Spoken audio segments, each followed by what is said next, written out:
those of you who may not know, Erebus is the outer realm of the underworld in Greek mythology. It's a rather transitional place. I sort of think of it as the underworld's mudroom. And I'm going to be reading some poems from that. There's 4 color poems in this collection. And I'm going to start with one of them, and I'm going to finish with one of them. And I don't know how many people here would be familiar with Gwendolyn McEwen's work, Toronto poet, now deceased. She had an argument once upon a time with a visual artist friend about what the fastest color was. He thought it was red. Gwendolyn thought it was blue. So this poem is for Gwendolyn McEwen, and it's called Out of the Blue. It's the fastest color, driven out of nowhere, no body of its own to rein it in. It's large and ancient, the color both touched and sound, overflowing everything into which it just can't fit. It's a gush, rushing from the root of thing to thing. It's not the color of coming or going. These are plain and slow as yellow. It's the clonic color of the whelm, bearing more dimension than air. Its hair is static, a shocking blur. It's the highest temperature reached in a blink, exhausting the tinted atmosphere. It transfixes with its cobalt stare, slapping into you again and again, an ocean to a stone, a currency submerged. It's the bully sharpening itself, a bolt of metal reaming its tinny charge, its molten mutiny cooling into a stick, still lit with the scent of fear.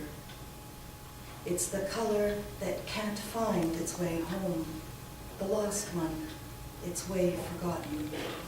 It's a streak, a color with no clothes, a failed invisibility collapsing into being, a bruised prostration, a simple vigilance. I want to take it in my lap, stroke the static from its hair, and ground it in a body of croons. I want to pat its fiery hands down and bandage up its burnt feet and tell it, no matter what, no matter when, my door is always open.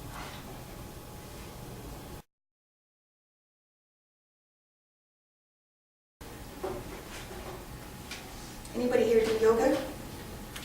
Yeah? Okay, then you might have fun with this one.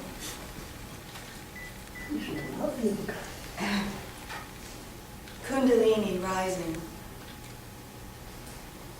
I remember my bodies the way this desk remembers the oaken log and tree, the sibling forest from which it came. I remember the basements in which I've dwelled, mulishly nudging the shadows through tunnels, lumbering from den to den, a worker ant with the weight of a grum, like a house balanced on my back. I have lived above, becoming 100 eyes of a glass house. Nothing escaped my notice. The sun opened and closed its third eye on the world. The cabochon moon set its amber until my insect self became transfixed and lapidescent, encased in its protective glow. I've lived without windows in a house black as onyx, becoming all ears for tarantula sounds, sprouting antennae to feel my way around, and marveled at how muted and soft the world becomes when the body is robbed of glass. Now the house I inhabit has many levels. From the upper rooms, the moon is 1,000 suns, and I live vertically for the first time. Uncoiling, I ascend from den to attic nest, Kundalini rising.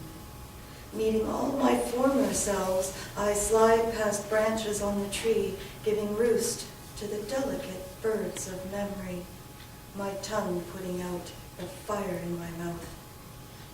I ascend my former bodies, pale as skins along the bone stairs, and brush the sand and flies, the birds and flying ants from my mind, with a hand finally free to shade my eyes.